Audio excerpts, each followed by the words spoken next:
Hi everyone, welcome back, and you're here once again with your favorite teacher, Shalimar Dalton from the South Florida College of Education. Today's topic, the soil, and the concept of today's topic. Rocks are the parent materials of soil formation.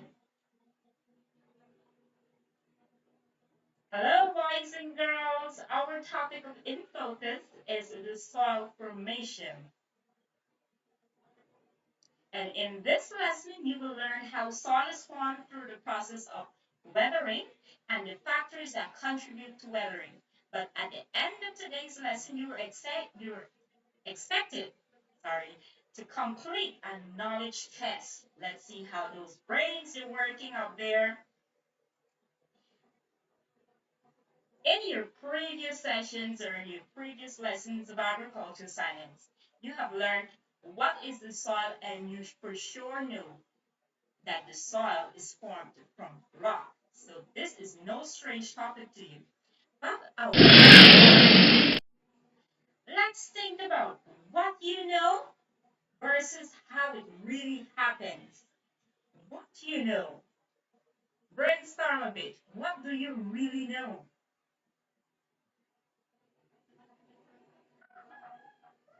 What do we know? We know that soil is formed from rocks, yes, but how does it really happen? How does one big old rock transforms and turns to soil? How does this moves and looks like this? Moves from this and looks like this. Does anybody want to say? Hmm, it's a little puzzling as to how it transforms. Well, that process we're going to be looking at. How that transformation process really happens. That transformation process happens through a process called weathering, where this big giant rock is being transformed and we have these pieces of soil, tiny bits and grains of soil particles. But what exactly is weathering? Weathering, weathering refers to the wearing away of rocks.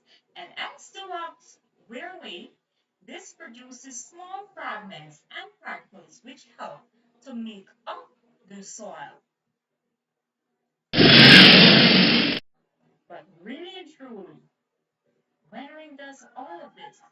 How is it happens?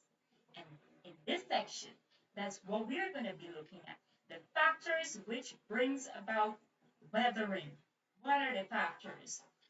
I'm going to get right into telling you a story, and at the end of this story, you can go right ahead and figure out what are the factors that brings about weathering. So kindly pay keen attention as we listen to this story. Story time. A long time ago, there exists a rocky island in the sea. But as time went by, so did the beautiful island. The whooshing waves, body of water surrounding the island, has taken the shape of the rocky island floor. Harsh, horrific, and scary weather storm has broken its bold and prestige peaks of the beautiful rocky island, being bare and scorched from the sun, has wrinkled its crust, bringing it to dust. Then strong winds approach, taking up the dust like a sculpturing tool, reshaping its beauty, creating a habitat for plants to grow. Good, so that brings us to the end of the story. In that story, you should have learned that the factors that brings about weathering are water, temperature, wind, and plants. But how does it really happen?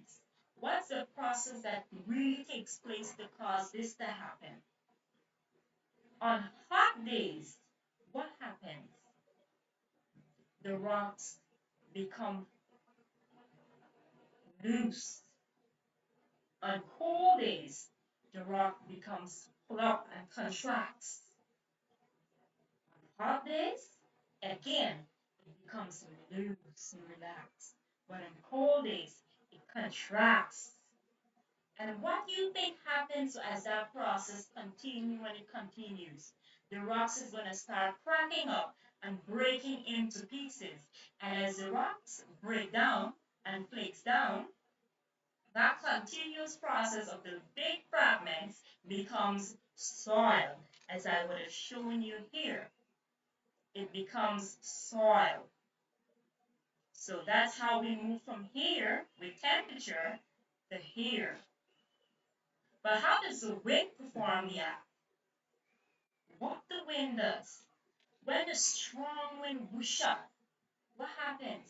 The wind carries dust particles or small fragments of rock that has already been broken up. It carries those small fragments and it hits against the wall of the rocks. And as it hits the rocks, what happens? It breaks down the form peaks of the rock. And our water now. Our water has a similar performance as the wind. The water runs with a force. And as the water runs, the water carries various particles inside of it, as well as pollutants.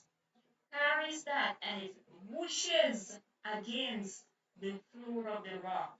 And that breaks the rock down, again causing the rock to become deformed, forming soil particles.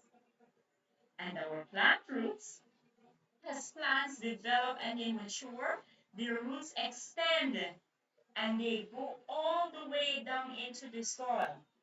And I'm going to show you how the plant roots split the rocks as they go through. Just in a moment. Continue watching.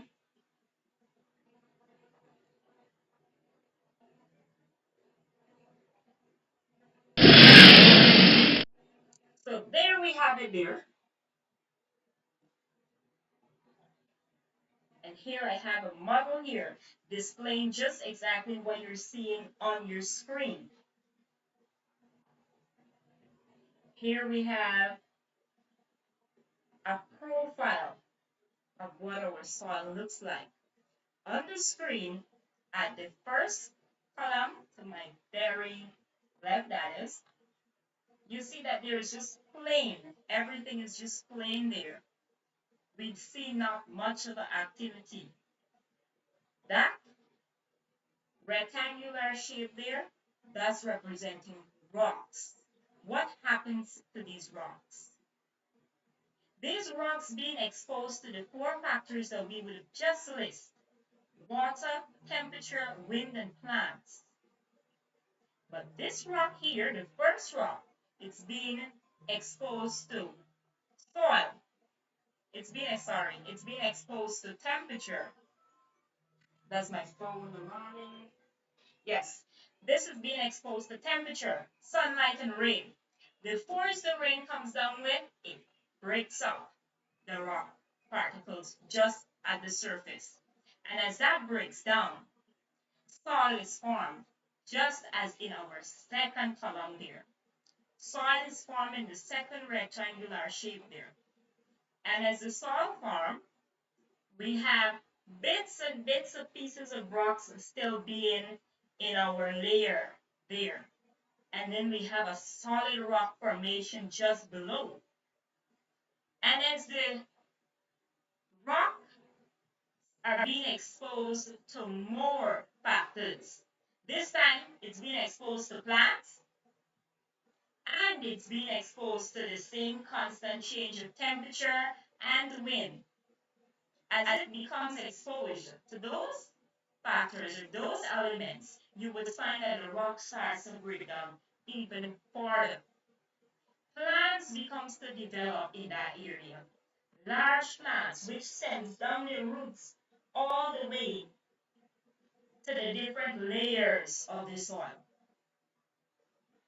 And at the very last column is what we're looking at right here in this model. At the top of our model, we have all the human activities and animal activities and the activities of plants. And it's rich in organic matter at the very top.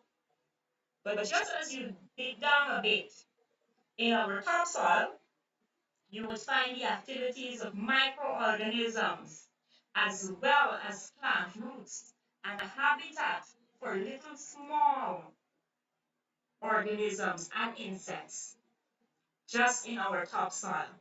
But below our topsoil, we will find that the roots are going all the way down, breaking through and rooting through and preying apart rocks in this area here.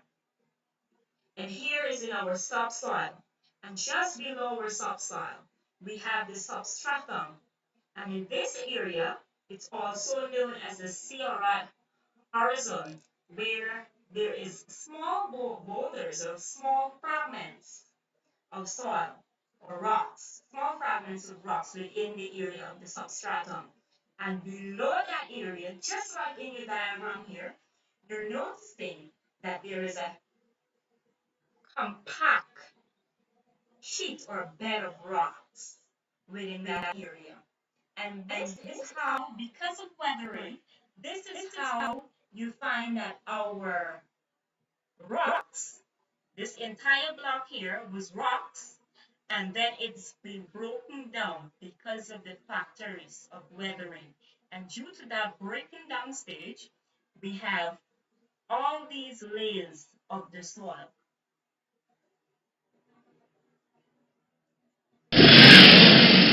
Now it's time for your knowledge test, your knowledge exercise.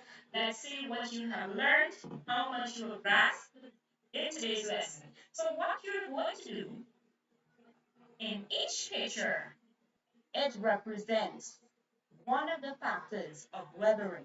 And you're going to say which one of the factor of weathering each picture represents. Get right ahead and test your knowledge. If you have to, do pause the video. Good. So let's get right ahead into revealing the answers on each picture. Our first one, wind. Our second one, temperature. The third one, water. And the fourth one, plant roots. And this brings us to the end of today's exercise. I do hope that you guys had fun learning today, and this video was of great use to you. Do enjoy.